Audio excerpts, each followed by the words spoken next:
Our next speaker is going to speak about how, as a leader and a speaker, to be mesmerising.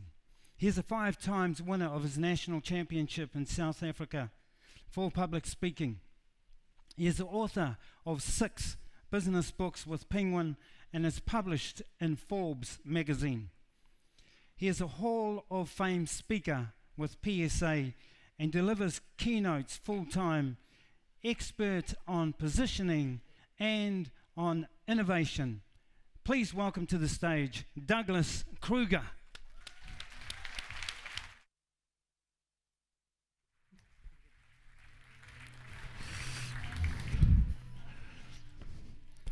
Having the information is only half the job. Making it come alive is the balance.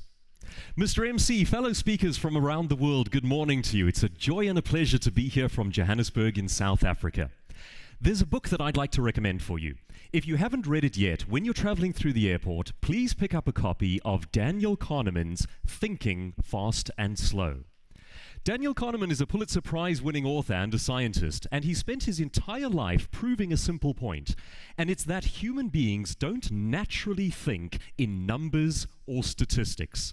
Nor, in fact, do we think in charts and graphs and the sort of wiggly lines we see in boardrooms all around the world. And it begs the question, what do we naturally think in?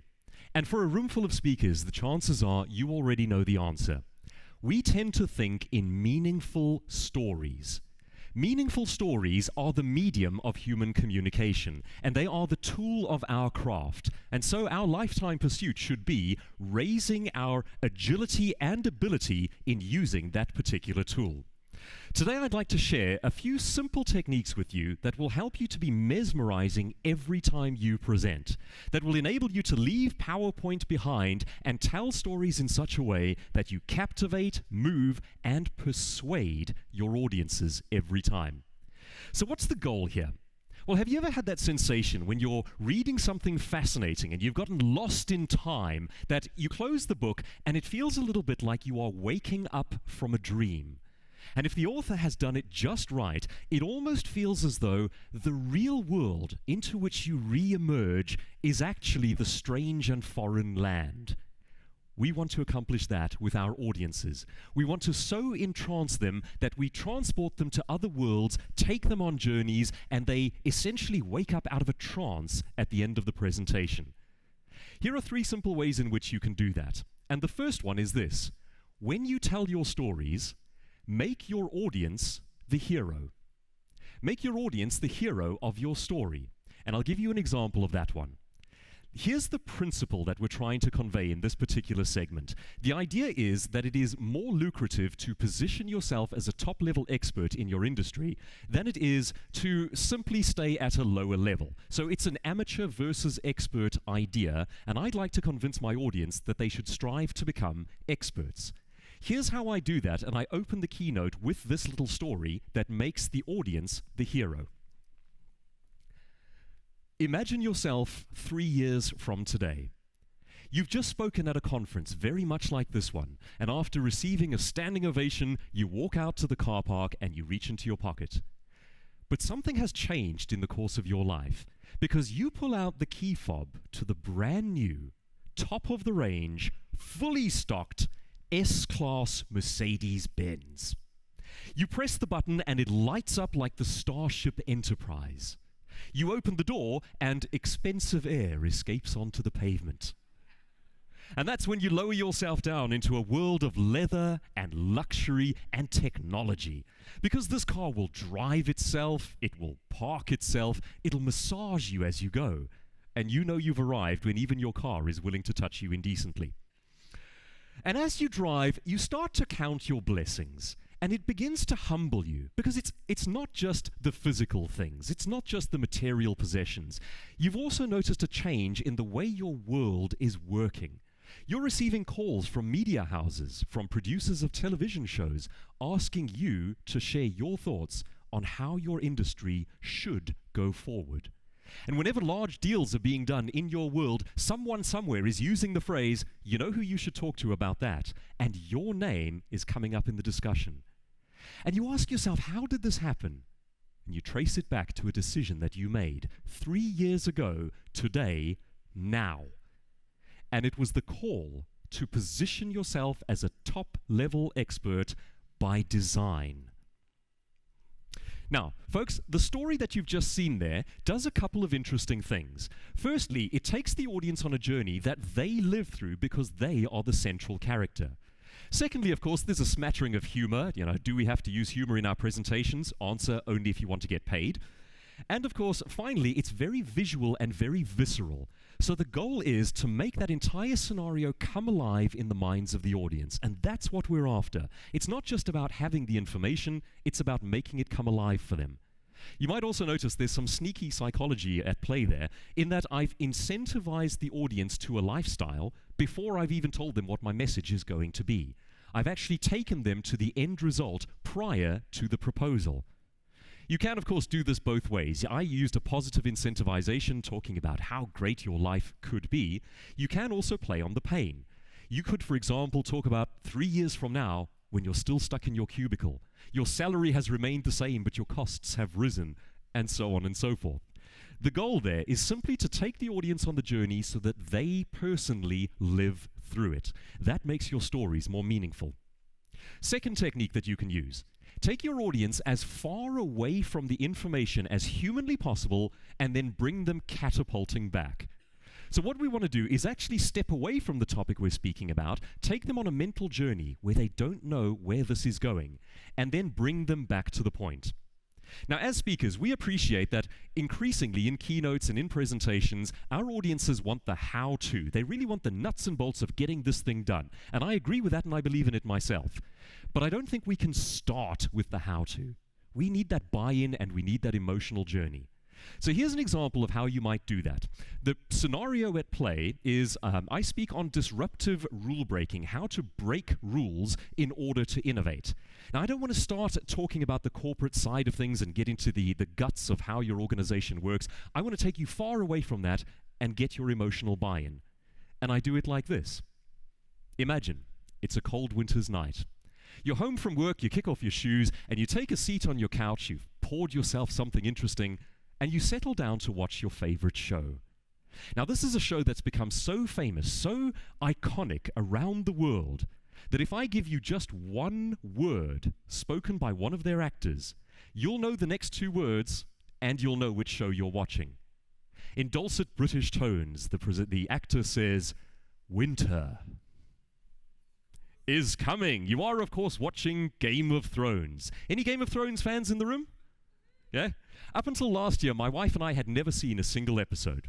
So to rectify that, we got hold of the box sets and we binge-watched them from one end to the other. And good advice to newcomers to Game of Thrones is simply this: don't get emotionally attached to any of the characters. You will vouch for the person you think is the good guy, and you will lose him at the end of the first episode. You'll be emotionally involved with one of the ladies, and before the episode is out, she's gone.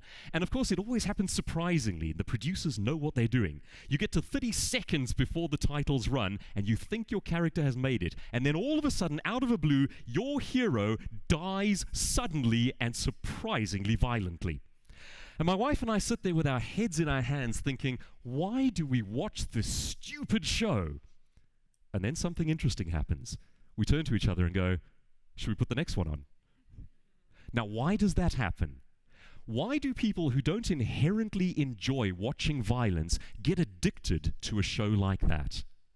Well, I think one of the reasons is that Game of Thrones utterly refuses to obey any of the rules of the game. Hollywood has all manner of conventions for storytelling. We expect certain outcomes, but they completely buck the trend. And that, in part, is what makes it so attractive. They are always a surprise. Folks, today, let's talk about how you can raise the equity of your brand and the value of your business by being a surprise in the market, by standing out by design. So that's the story there. And once again, you'll see that I started the story by putting you, the audience, in the driver's seat. I had you imagining coming home, kicking off your shoes, pouring something interesting, and watching your show. I then sort of slipped into a story about myself and my wife watching Game of Thrones. But the whole point is to take you as far away from a corporate setting and from leadership and vision and mission statements as I possibly can. And once I've got you emotionally wrapped up in visuals and in a world that you can live in, I then want to bring you right back around to the principle that we were speaking about.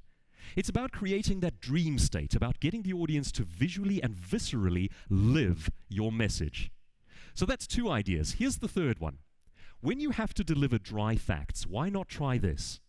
Turn your information into a mini mystery. Turn your information into a mini mystery. And with that, here's my second book recommendation for the morning. If you haven't read or listened to it yet, please try to get hold of Made to Stick by Chip and Dan Heath. Anyone read that one? Yeah? If you get the chance, the audiobook on Audible is particularly good. Made to Stick, Chip and Dan Heath. And they give a fabulous example of a professor in the US who has to deliver some fairly simple, relatively forgettable information. And the information is about what the rings around Saturn are composed of. What are they made of? And of course, you could answer that question in 5 seconds, and the audience would hear the information, it might not register, and they might move on with their lives. Instead, this is what he did. He told a true story of a group of scientists on one side of the world who were absolutely convinced that the rings were made of ice.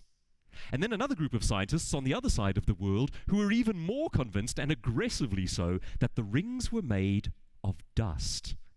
And he told the true story of the battle between these 2 groups of scientists, how it almost came to blows, the war, the ideology, the spit and spanners between them.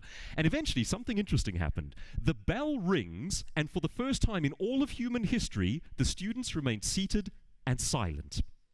They had to have the answer to the mini mystery. Would you like to know what the answer was? Turns out that the rings were made of dust-covered ice. So both groups were technically correct.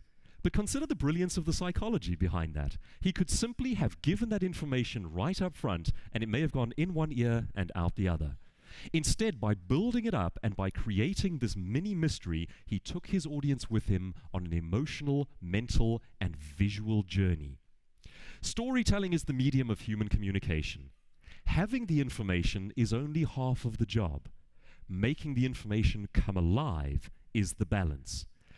We should dedicate our lives really to raising the skill with which we tell stories and immerse people in these visual and visceral worlds. And the more we do, the more we set ourselves apart. It honors the audience because it shows that we care about our craft. It makes the learning experience more fun, and frankly, it's a pretty cool toy for us to play with as speakers. Thank you so much for your time, Mr. MC.